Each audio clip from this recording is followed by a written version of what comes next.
أعوذ بالله من الشيطان الرجيم بسم الله الرحمن الرحيم وما كان الله ليضل قوما بعد إذ هداهم حتى يبين لهم ما يتقون إن الله بكل شيء عليم إن الله له ملك السماوات والأرض يحيي ويميت وما لكم من دون الله من ولي ولا نصير صدق الله العلی العظیم. انتہائی قابل احترام دوستانو،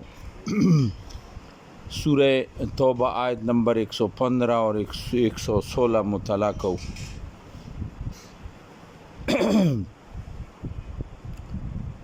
پنن آیات کے اللہ تعالی یو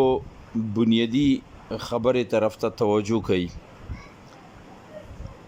دی سورہ توبہ پورا کا پورا چې دا د غزوه تبوک یو تفسیره ده، خو چونکی غزوه تبوک کې موږ پرون دا خبره کړې وه چې دا یو داسې موقع وه چې دې موقع باندې بالکل یو طرف ته د اسلام کم جدوجہد چې و، کم دعوت چې و، کم تحریک چې نبی صلی الله علیه وسلم غار حرا نه شروع کړی، هغه تکمیل طرف ته رسېدنې والا و. ځکه چې 9 هجری ده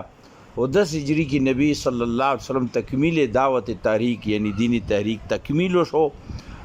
اور حجۃ الوداع باندې نبی صلی الله علیه وسلم اعلان وکړو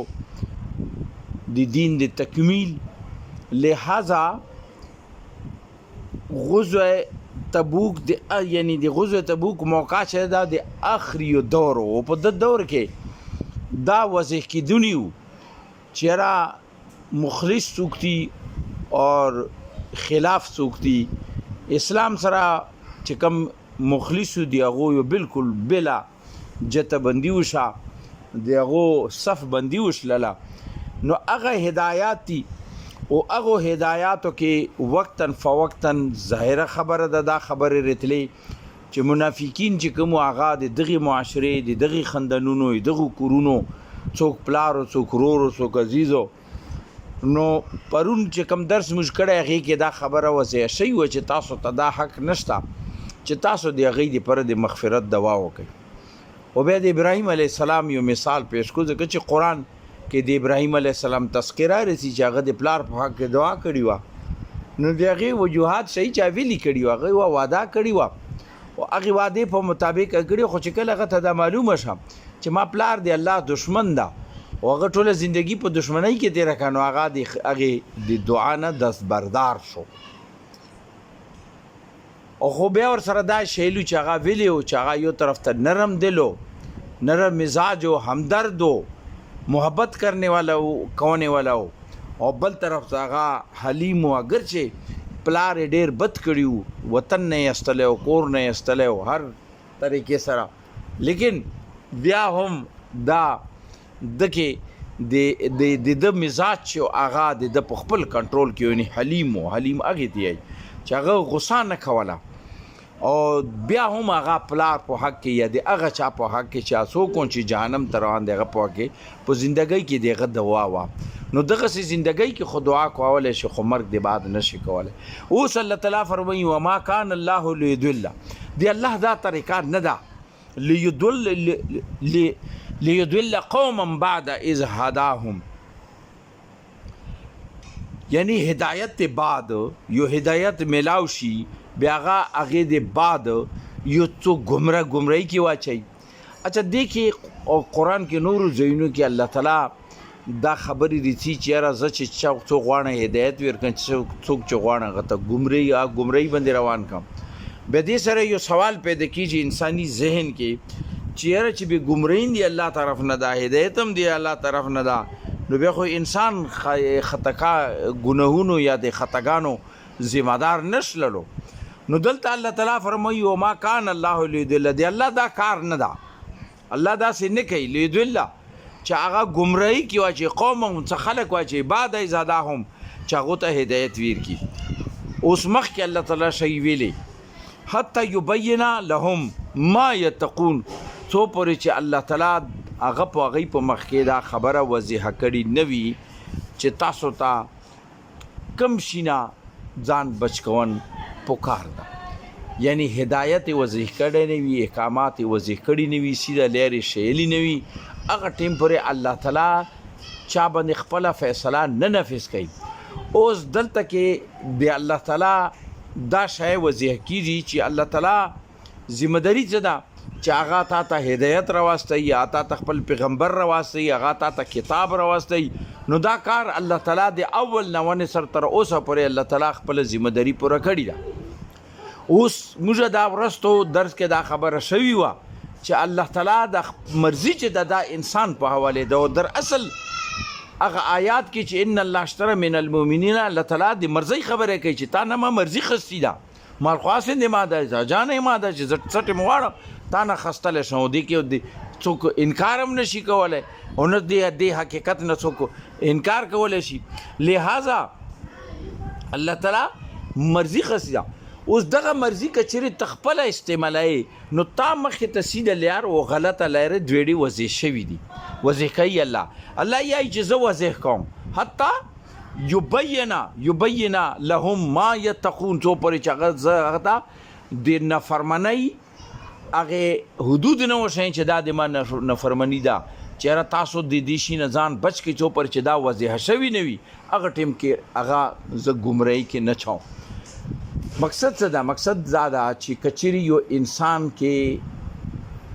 د بلایۍ د نیکې لارې باندې تلنې جذبه، اخلاص، خواهش موجود وي نو الله تعالی هغه مخې ته هدایت لار کیدي او دی په روان شي. او دا چې یو قدم کیدي نو په لس قدمه یو حدیث کې دغسې رځي چې دا لږ غوندې تیز رځي بیا زه ورته دوړ کې ورسم داسې یو حدیث ته. لہذا دلته الله تعالی فرمایي چې دا چې یو قدم په هدایت په لارې واخلي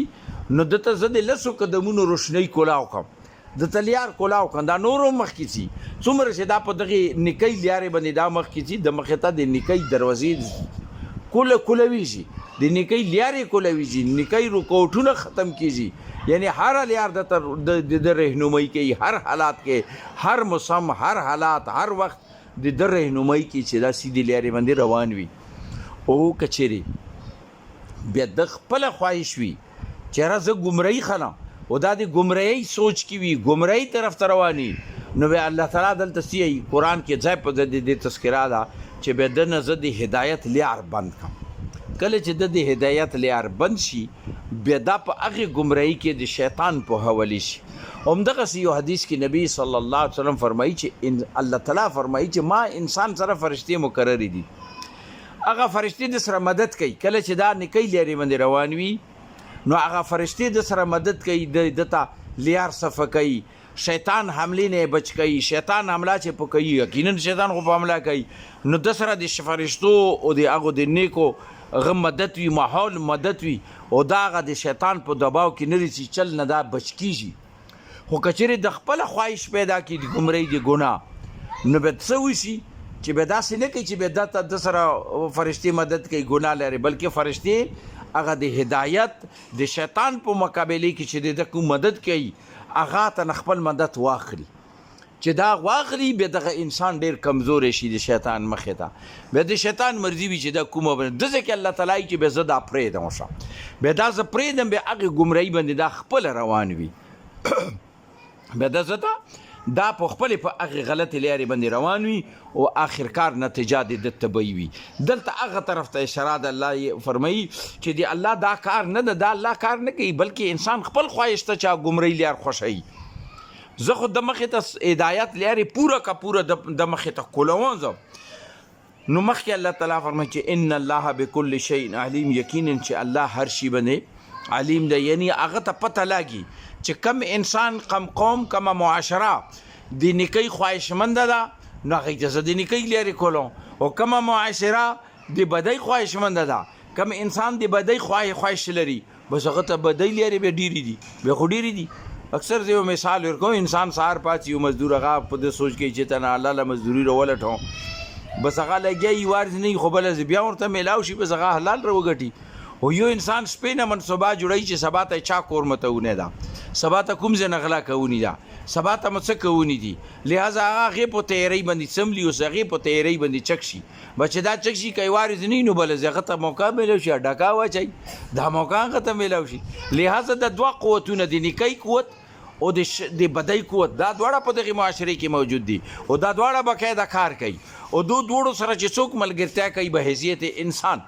لہذا کنه کوي سره مدد کوي نه کوي فرشتي سره مدد کوي او کچري د بدای خواهش لري به بدای کې شیطان د غملګری به شیطان سره د غمره قوت ته چې انسان یو غټي ګمړی ته ورسي الله دې موږ وساتي ان الله بكل شيء عليم یقینا الله جاننے والا ده الله ته پته لاګي چې کم خواهش څوک لري ان الله له ملک السماوات والارض را دا خبره دې کې هیڅ شک نشته چې اسمنونه شو او زمکه شه د دې بچی چې د الله لاس کې ده یعنی که ته څومره دی الله بچی نه بغاوت کوي نو ته نشي کولای ویلی چې دا اسمنونه دغه په کنټرول کې دي زمکه هم د نتیجه به څه وي چې ته خپل باندې ځان ته نقصان ورکړي یحیی و یمیت او مرګ زندگی دی غلاس کې د دلته یو حل کغونه اشاره ورستو دا چې کوم مرګ نه چې تاسو ډریږي مرګ نه خونه تلوم د مرګ ډار نه تاسو نه ویلار غزوه تبوک دا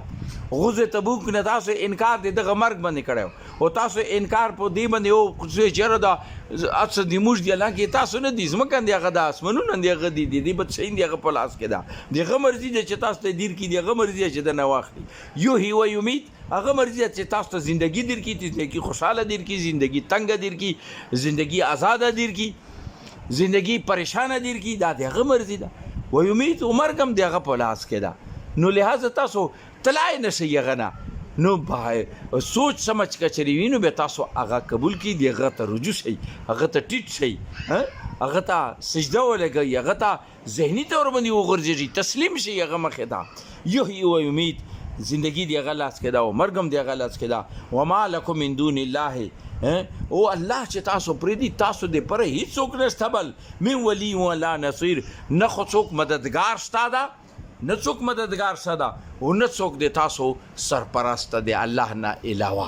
اوس عقل تقاضا ده چې مغه الله سره تعلق جوړ کړي الله دې مست توفیق راکړي مست دې قرآن فهم راک نصیب کړي او د قرآن په مطابق د قرآن والا د معاشره او د قرآن د احکاماتو په بنیاد باندې مست انفرادي او اجتماعي ژوندۍ نصیب کړي رب کریم دنیا بھر کې اسلام ته غلبه ورکړي کفر مغلوبه کړي او د کار خیر کې مشتور تخپل خپل حصے چونه توفیق راکړي رب کریم کم خلق چې تا د دین د قیام د پر مصروف جدوجہد دی رب کریم تا غي ته مدد ورکړي ته د غي مدد کوي او مستند غي مدد کوي توفیق راکړي رب کریم مسلمانانو ته اتحاد او اتفاق نصیب کړي کم ځای مسلمانانو باندې تکلیفات دي ظلم د رب کریم ته مدد وکړي مسلمانانو ته د غي مدد کوي توفیق ورکړي رب کریم امریکا او اسرائیل ناکام او نامراد مغلوبه کړي رب کریم ته مشټولو باندې رحم وکړي رب کریم بیمارانو ته شفا ورکړي بیروزګارو ته روزګار ورکړي شار روزګار د ټولو د روزګار کې برکت واچي بے اولادو ته اولاد ورکړي چا اولاد د ټولو اولاد نیک او صالح وګرځي رب کریم چا باندې قرضونه اعلان کړي رب کریم چا نور حاجتونه پورا کړي رب کریم جو څومره عزیزان رشتہداران د دنیا نه رخصت دي ټولو ته مغفرت نصیب کړي قبرونه دي نور نه منور کړي د جنت ته بغیشو نه بغیچي ورته وګرځي رب کریم ته رحیمی کریم موږ دا ټولو دعاګانې قبول کړي رب کریم په د نږدې ځکه مکوړو کې وداسه خواو شاو کې پټيري په دې علاقو کې څومره چې ایموږ رونه رخصت شو ټولو ته مغفرت نصیب کړي رب کریم ډېر تیزی سره موږ رانی مرګ پرې مست اطاعت نصیب کړي مرګ وخت مست ایمان نصیب کړي مرګ د بعد مست مغفرت نصیب کړي قبر د عذاب نه آخرت تکلیفات او حساب کتاب سختیو نه موسته د نبی کریم صلی الله علیه وسلم شفاعت او قربت حوض کوثر نه مستوبه نصیب کی جهنم نه موسته ربی کریم پولیس رات پلری مستمون مور پلار ته خويندرونو ته عزیزانو ته دوستانو ته رشتہ دارانو ته آل اولاد ټول مسلمانانو ته تخپل روشنايي نصیب کی اللهم صل وسلم على عبدك ورسولك وحبيبك سيدنا محمد النبي الامي وعلى اله وصحبه وبارك وسلم واخر دعوانا الحمد لله رب العالمين.